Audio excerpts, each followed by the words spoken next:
আসসালামু আলাইকুম। প্রিয় দর্শক, একটা প্রশ্ন দিয়ে আলোচনাটা শুরু করি।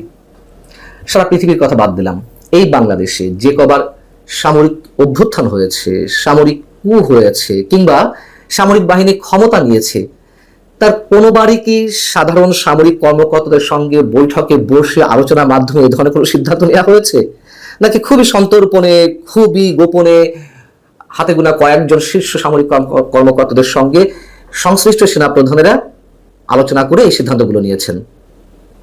উত্তর আমার বলার প্রয়োজন নেই, এটি আমরা সবাই জানি যে কিভাবে কি হয়ে থাকে। এই প্রশ্নটি এই জন্যই তুললাম যে এরকম একটি ধারণা বা এরকম একটি গুঞ্জন তো এর মধ্যে প্রতিষ্ঠিত হয়েছে যে সেনাবাহিনী ক্ষমতা নিতে যাচ্ছে, এবং যেই বৈঠকটি অনেকে বলছিলেন যে মঙ্গলবার হবে সেনা সদরে যে রুটিন একটি বৈঠক সেনা প্রধানের উপস্থিতিতে, সেটি 21শে মে বুধবার সকালে অনুষ্ঠিত হবে। সেই বৈঠকে নাকি এই ধরনের সিদ্ধান্ত নিতে যাওয়া হচ্ছে, এরকম খবর কেউ কেউ প্রকাশ করছেন, গুঞ্জনে আসছে। এটি স্রেফ আমার কাছে হাস্যকর একটি বিষয়। হ্যাঁ, আমি শুরু থেকে বলে আসছি যে করিডোর বিষয়ে কোনো ধরনের কোনো আলোচনা উঠতে পারে, সেনাপ্রধান এই বিষয়ে আলোচনা তুলতে পারেন, অথবা এটিও তেমন হওয়ার সম্ভাবনা নেই। সম্ভবত সেনাপ্রধান যেটি করতে পারেন যে ঊর্ধ্বতন সামরিক কর্মকর্তাদের মনোভাব এই বিষয়ে কি সেটি তিনি বোঝার চেষ্টা করতে পারেন। কিন্তু ভারতীয় গণমাধ্যম নানান ধরনের খবর দিচ্ছে, সেনাপ্রধানের সঙ্গে আমাদের প্রধান উপদেষ্টার একটা দূরত্ব তৈরি হয়েছে। এটি অনেক আগে থেকে নানানভাবে আমাদের সামনে এসেছে, কেউ কেউ মন্তব্য করেন, এবং নতুন করে যে গুঞ্জন, নতুন করে যে ফিসফিসানি যে সেনাপ্রধান জেনারেল ওয়াকারুজ্জামানকে যে কোনো সময় সরিয়ে দেওয়া হতে পারে, সেনাবাহিনী কি করতে যাচ্ছে, কি করবে, এটি নিয়ে বেশ আগে থেকেই ভারতের বিভিন্ন গণমাধ্যম নানান ধরনের উত্তেজক খবর প্রচার এবং প্রকাশ করে আসছে, যার অধিকাংশই গুজব।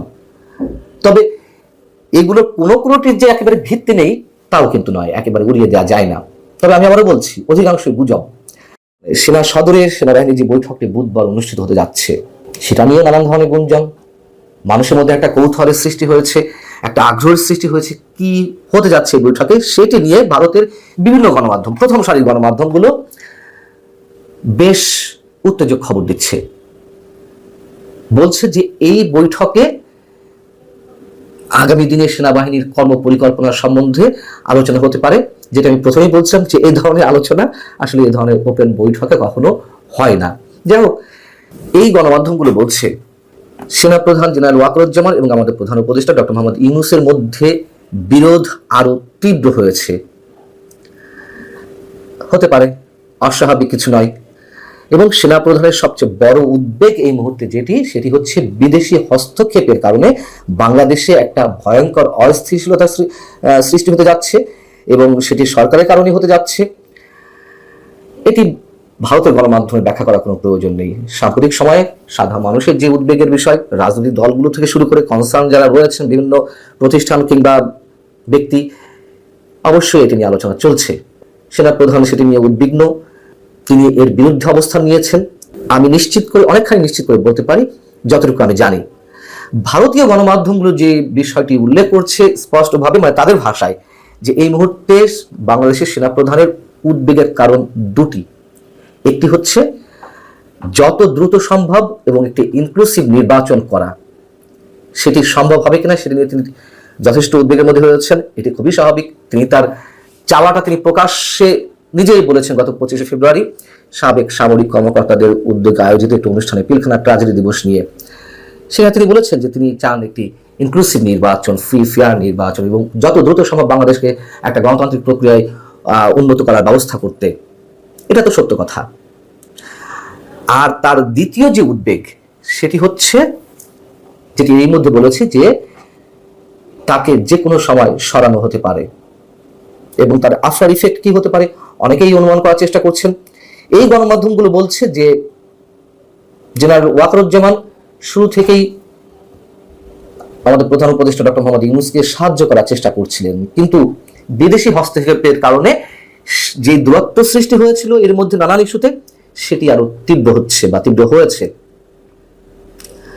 আবারও বলি যে এটা সত্য কথা, সেনা প্রধান এবং সেনাবাহিনী এই ইস্যুতে অবশ্যই বাংলাদেশের পক্ষে, দেখুন, সেনাবাহিনীকে যতই বিতর্কিত করা হোক না কেন, অথবা সেনাবাহিনী নিজেই যত বিতর্কের মধ্যে পড়ুক না কেন, দিন শেষে সেনাবাহিনী দেশের সার্বভৌমত্বের পক্ষে সবসময় দাঁড়িয়েছে এবং দাঁড়াবে, এটি আমাদের দৃঢ় বিশ্বাস। এবং সেই জায়গা থেকে করিডোর ইস্যুতে বিশেষজ্ঞরা যা বলছেন একেবারে তো ফেলনা না। এখনো পর্যন্ত কোনো বিশেষজ্ঞ বলেছেন যে হ্যাঁ এটি আমাদের সার্বভৌমত্বের জন্য হুমকি নয়? কেউ বলেছেন? কোন রাজনৈতিক দল বলেছে? হাতে গোনা সরকারের আশীর্বাদ পুষ্ট দুই একটি রাজনৈতিক দল ছাড়া সবাই তো সরব হচ্ছে। সেখানে সেনাবাহিনী করিডোর ইস্যুতে বিপক্ষে থাকবে না এটা মনে করার কোনো কারণ নেই। এবং বুধবারের বৈঠক নিয়ে সরকারের পক্ষ থেকে এটি ঠেকানোর একটা প্রাণান্তকর চেষ্টা করা হচ্ছে, সেটিও নানানভাবে গুঞ্জন আকারে ছড়াচ্ছে। আর ভারতীয় গণমাধ্যমগুলো সেটিকে একেবারে এস্টাবলিশ করার চেষ্টা করছে যে সরকার যে কোনো মূল্যে এই বৈঠকটি ঠেকাতে চায়। কি এমন সিদ্ধান্ত হবে সেই বৈঠকে ক্ষমতা নেওয়ার কোনো বিষয় আলোচনা তো হবেই না, তাহলে কেন ঠেকাতে চাইবে সরকার? করিডোর ইস্যুতে আলোচনা হবে এটি নিয়ে? হবেই এমন কোনো ক্লিয়ার কোনো পিকচার পাওয়া গেছে আগে থেকে?